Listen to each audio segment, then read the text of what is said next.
This is a moment in time where I need to use my voice for the right side of history. I need to stand up in my privilege. I have this platform, and so that is where I'm coming to you today. Fostering connection through vulnerability, the People Pleaser podcast validates struggles, celebrates growth, and inspires positive change. Together, let's embrace authenticity, challenge patterns, and evolve with compassion.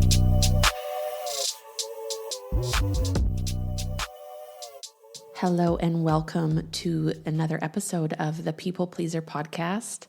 It's Corey, and I am coming at you a couple days out from a 2-week long vacation.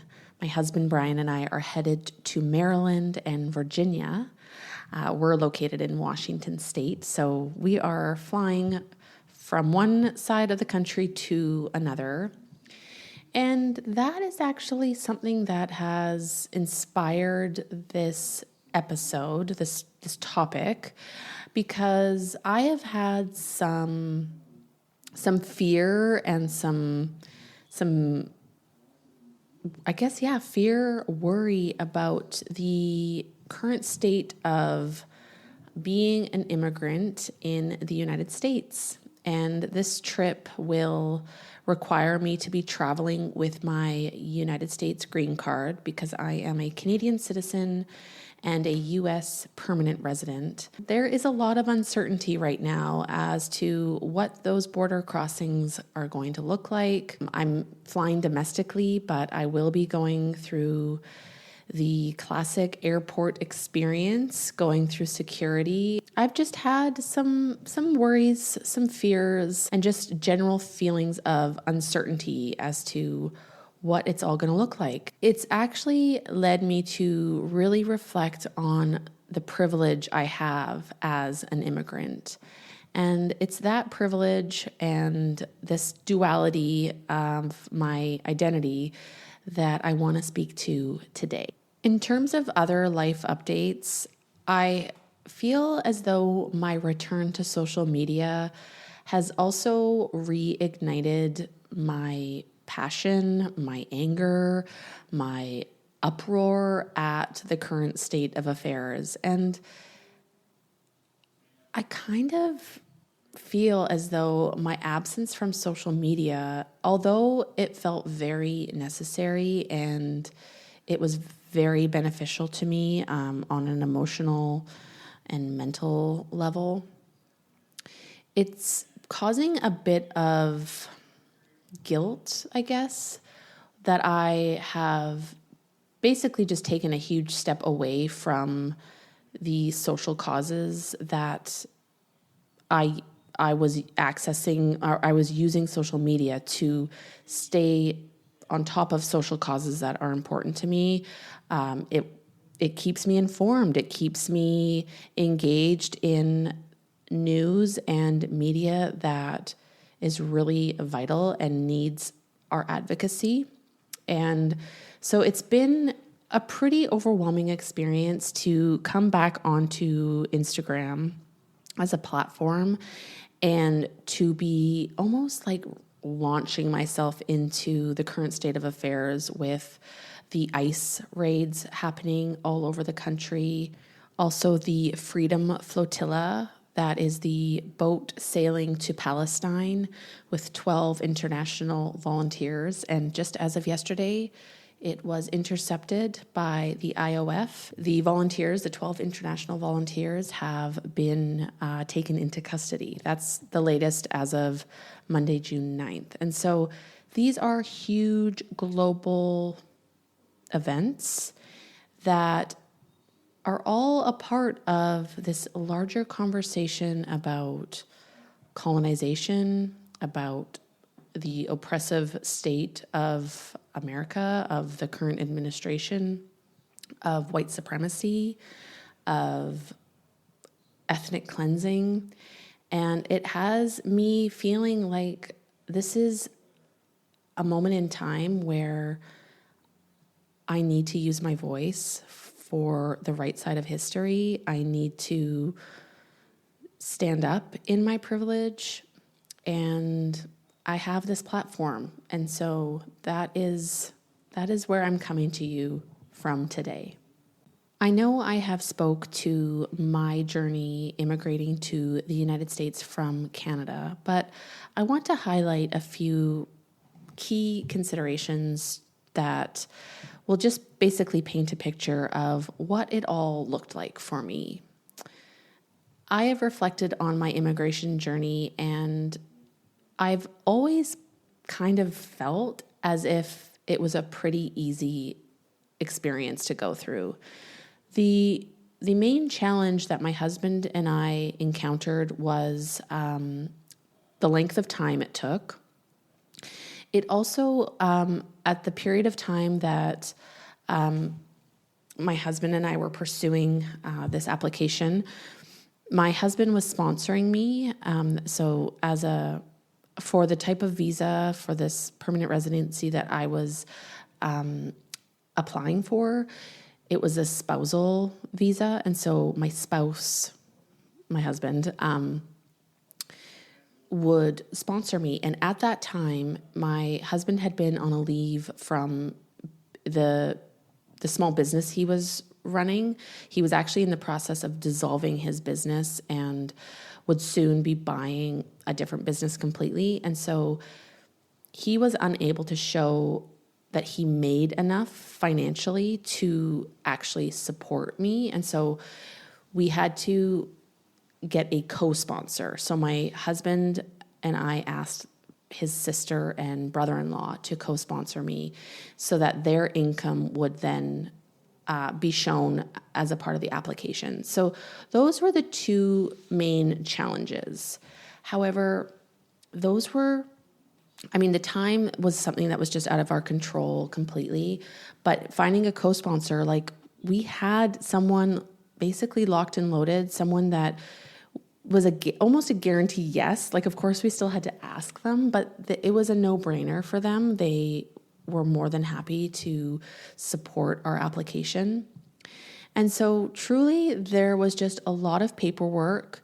There was a substantial amount of fees that we had to pay along the way, but they were within our reach. We could afford them. I had access to, I understood the paperwork. English is my first language.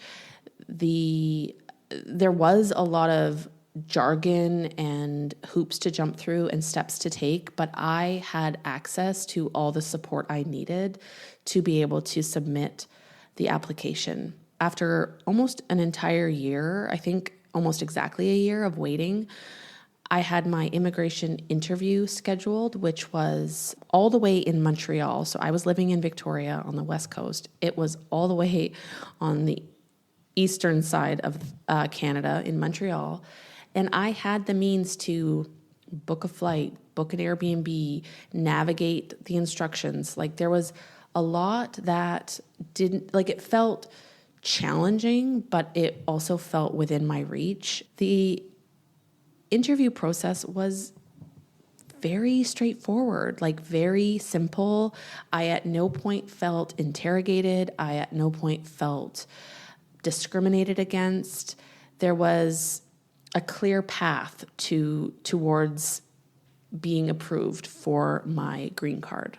I know that a huge part of it is that I am white, I am Canadian, and I have access to the socioeconomic or the financial means. So truly, this whole process, I wasn't really feeling like they were looking at me as a threat or they were looking at me as a potential no.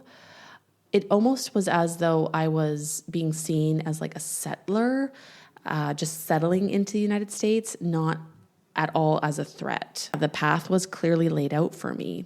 I think this is important to note because I, like many immigrants, am a green card holder. I don't have any ID or documentation that sets me apart from any other U.S. immigrants.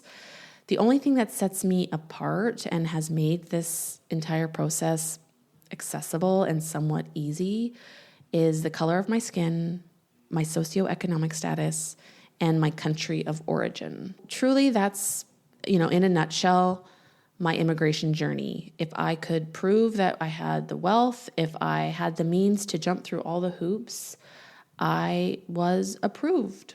Since moving to the States and holding this new identity as an immigrant, as a green card holder, I've noticed that I've really scaled back on my activism. Before moving here, I was very involved with different demonstrations of support for Palestine. And there have been lots of opportunities for me to get engaged here in Washington State, but I've honestly been pretty fearful of putting myself out there. I have heard of all kinds of different stories of people's phones being taken at border crossings or in airports. If there's any sign of Palestinian support, people are being pulled for additional questioning. Green card holders who, had to go through all the same steps and likely even more steps than I did have been detained. They've had their green cards stripped away. People who were born in this country are being forced to leave. So as much as I can acknowledge that I have privilege, I also know that I still, on some level, to some people, am an immigrant and am a green card holder. And in that way, I really do feel like I am a part of that overarching immigrant identity. And so that's where my struggle lies, is that I know that truly I am just the same as any other green card holder. So that's on one hand. But on the other hand, I know that I am white, I am privileged, I'm Canadian, I have the economic means. So that then sets me apart from a lot of that immigrant identity that is being challenged and oppressed and literally forced out of their homes, out of their country, away from their families. So that's a really confusing place to be in, because I think it's a very individualized journey where it really comes down to who decides to, there could be some random customs agent at the airport or at the, when I take the Coho or the Black Bell Ferry, that could just decide to assert their power over me, who could just decide that they want to make life difficult for me.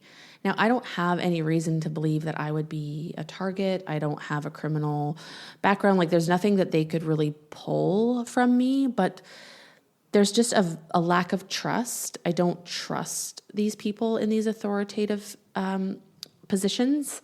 And I know that there are many, many examples where they just want to make people's lives difficult. They just want to assert their power and make you afraid, make you fearful, because that's how you become complicit. It has been extremely upsetting, completely heart-wrenching to watch and witness these mass deportations unfold. I'm watching them knowing that I'm untouched by them. I have not had to face such challenges. I know that this isn't about me. I really do want to recognize that I am not special, but this is a process of me owning my privilege, naming my privilege, because I don't want to sweep it under the rug. I don't want to take it for granted. What are white immigrants called to do when other immigrant communities are under siege? What is our role? How can we stand up and support that isn't also a threat to our safety? It's important that we understand that the U.S. immigration policy and all of this violence that we're seeing at the borders and during these raids are connected to a larger global project of settler colonialism. And we see how this is playing out in Palestine through surveillance, displacement, militarization, and ethnic cleansing. It's also really important to note that the U.S. financial and political support for Israel is intertwined with the same systems that fund ICE, build prisons, and militarize police. I've noticed that it's very easy for me to access feelings of guilt, which can very easily turn into feelings of helplessness when faced with some of the horrific realities that we are seeing in our communities right now. And this guilt completely immobilizes me. And I know that this is a really safe and comfortable place to be, is just tucked in under the covers and waiting for it to be done.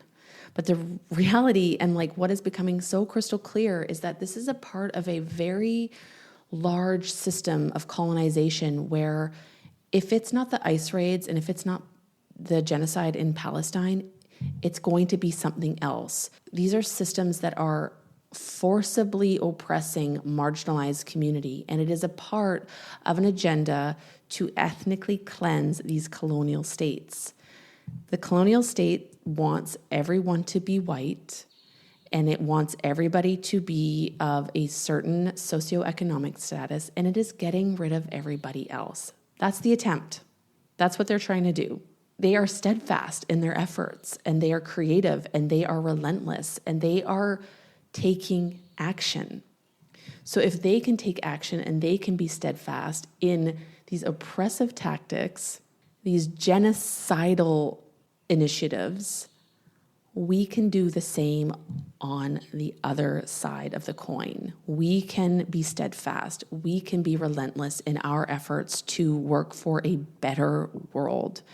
And so when I'm sitting in these feelings of guilt, right now I am really trying to challenge myself to access anger, to access motivation, to access community, to access repair, because that is the type of energy that is going to mobilize and build and grow the communities that we need to support all people, not just a certain type of people.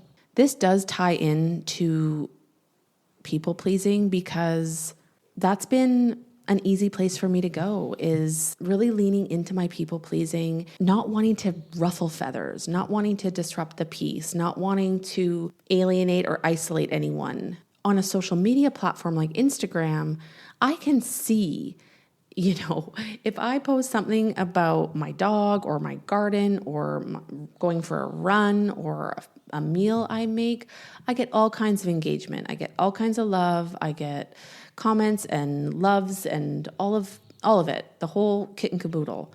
As soon as I start posting about Palestine or anything that feels politically relevant, the numbers tank. And I see this across a lot of my friends and community members' platforms where they have to ask outright, please engage with this post. Please let me know if you're seeing this, because the algorithm hates this. The algorithm is not our friend. And that's also because it's hard to know how to engage with that type of content.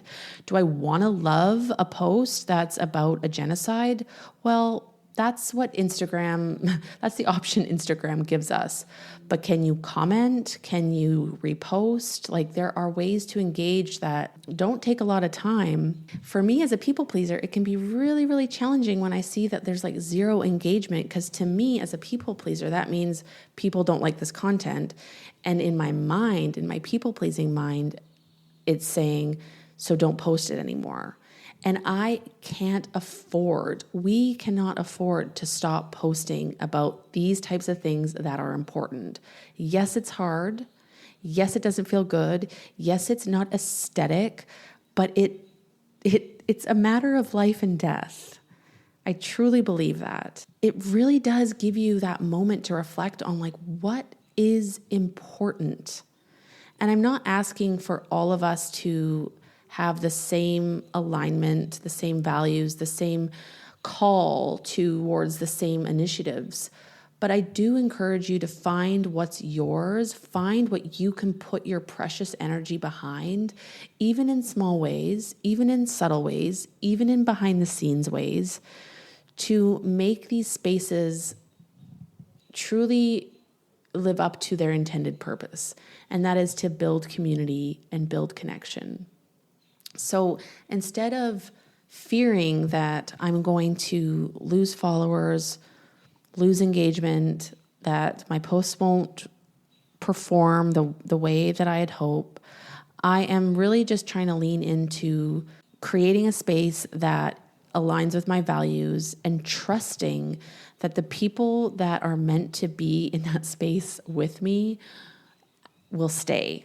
And I'm doing the same with you. You know, I'm looking for my like-minded folks, for people that challenge me, for people who are thinking about the bigger picture of life, because we can spend a whole lot of time worrying about our lives.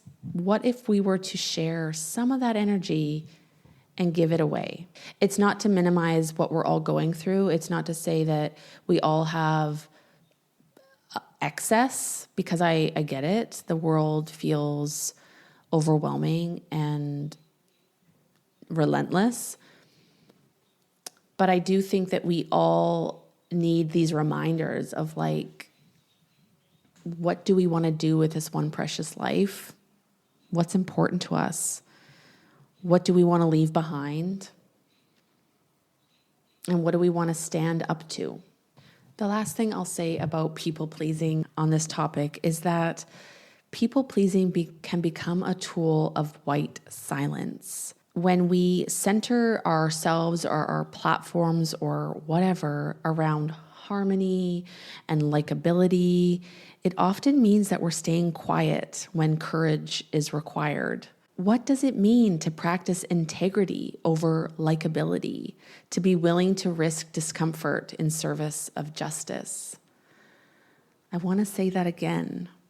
What does it mean to practice integrity over likability, to be willing to risk discomfort in service of justice?